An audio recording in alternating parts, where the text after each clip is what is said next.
One of the major conversations that is a part of our lives today relates to the impact of social media. I think it goes without saying that we're living in a world that is a social media world. I can remember in just my lifetime living through the period of time after the Second World War that was called the Technological Society. And then it was not long until we got into the 60s and 70s and you begin to talk about the information age and the way that the resources of information that came to our lives were more than they had ever been. I think it's pretty clear that the world we live in today has built on the technological society, built on the information age, and has brought us to the place where we're very, very conscious of the presence of social media in our lives. And we're already beginning to talk more and more and more about how that kind of moves off into artificial intelligence. I think that you could be a Luddite about all of this.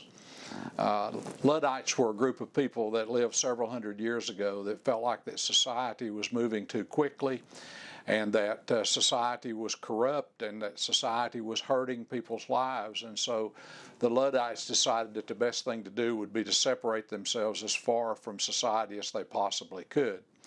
As it turns out, they now are a historical anecdote. Society was not really all that worried about the Luddites, and to have them out of the way somewhere probably was just as good of an outcome for society as they could have ever wanted. And so I do not want to be a Luddite about social media and artificial intelligence. In fact, in the work that we do with Judgment Index, we are moving as quickly as we can to utilize the resources that are available to us through virtual meetings, through podcasts, through all various kinds of social media, with the idea that will make it easier for the content of our presentations and make it easier for our assessments and their application and use to go forward. And so I can promise you we're not talking about turning off the lights and closing down the technology and going and living in the back country of Tennessee somewhere. We're wanting to be all about social media in its positive applications, because like anything that's out there, from the cars that we drive to the guns that are a part of our lives, everything has a positive side and a negative side. And so clearly I'm very interested in embracing and learning how to better manage and learning how to better use social media. So please don't caricature me as somebody that wants to be backward about that or feels like it's the next evil of life that's coming down the path. On the other hand, you kind of felt that coming like the light of a train engine down the track, I'm sure. On the other hand, I think that we really need to be wise and to make really good judgments about the implications of social media. And what I mean by that, I want to make very clear. I've always spent a lot of my time working with Hartman's material and working with the Hartman Value Profile and the Judgment Index. I've always spent a lot of my time trying to figure out how people change. Clearly, what we're doing with this assessment has a great deal to do with what causes people to change, what motivates people to change, what are the drivers that bring about change in people's lives. And so we've spent a lot of time across the years talking about what prompts change and what allows change to go forward in a constructive way. Across that period of time, I've also tried to spend an awfully lot of time trying to understand everything I can about how the human brain works. I think that the more that we're able to do brain studies and the more that we're able to avail ourselves of the research that's there, the better that we're going to understand how people process information and how their lives are either enlightened or maybe even diminished by the way that their brains work. And so For example, I'm very clear that what we've learned in the past about a left side of the brain that has more to do with mechanical processing, has more to do with the kind of cause and effect decisions that we make in our lives. I'm very clear that there's an awfully lot of left brain activity that falls into that category. I'm also very clear and very convinced that when we start talking about the right brain, that we talk about the more contemplative parts of our lives, the part of our brains that are coming alive often when we dream, or if you have a person hooked up to a brain monitor while they're meditating, for example, you'll find that those right brain sections come into a great deal of play. Now, believe me, I think that we need both of those. And so I could very easily see how the judgment index is part one that we often talk about as the work side or the external world side. I'm very much convinced that we're talking about when that side is in play, we're talking about a lot of left brain activity. I'm also convinced that when we start talking about self-awareness and self-identity and the self side of the assessment, that there is an awfully lot of right side brain activity that comes into play. And so we want to be very effective and very efficient, and we want to be able to grow on both of those. We want those to be interrelated in very, very significant ways and depend upon each other, inform each other, and be connected with each other. The problem with social media that I think we need to be aware of, if you look at the first brain studies that are beginning to occur, is that social media has a way of narrowing our brains. That's the language that's being used today. Or it has a way of getting us caught up into such limiting kinds of circumstances. A human being singularly in front of a computer all day long. Someone spending literally hours of a day connecting only on a phone, as convenient obviously as that is, that has a way of narrowing the brain. And about the only way that we can get away from that or compensate from that or maybe create some kind of buffer for that is to be able to put ourselves into situations where our brains have a tendency to open up.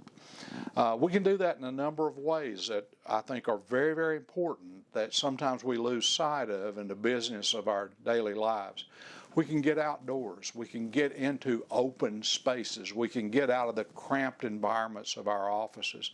And so a mountaintop experience or an experience at a beach where there is the great expanse of ocean and sand that's before us, that has a tendency to have an impact on our brains, to open them up, to make the right side of our brains come more into play.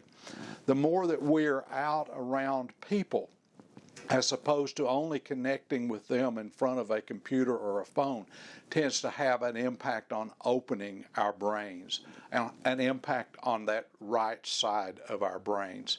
And then the more that we are able to give ourselves situations that are new, the more that we're able to give ourselves situations that provoke our curiosity or that provoke our wonder, the more that we will open our brains and the more that we will tend to have an impact on the right side of our brains. And of course, we're convinced have an impact on the self side of our assessment instrument and all that we're able to find out there.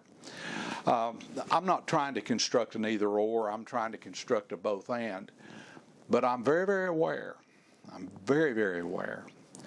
that in the last 2 or 3 decades, let's say the last generation, that the work side, external world side of these assessments has remained very strong with accomplished people or people that are getting things done in an excellent way, but that the self side, the part two, the right brain part, during this past generation has declined, and among some younger groups that we're working with, declined in perspectives that are just out of proportion to what you would think would be reality. And so the assessment seems to say that what we're finding out about the brain today, and the narrowing that is occurring under the influence of social media and the movements of artificial intelligence, that may keep us from being a whole person.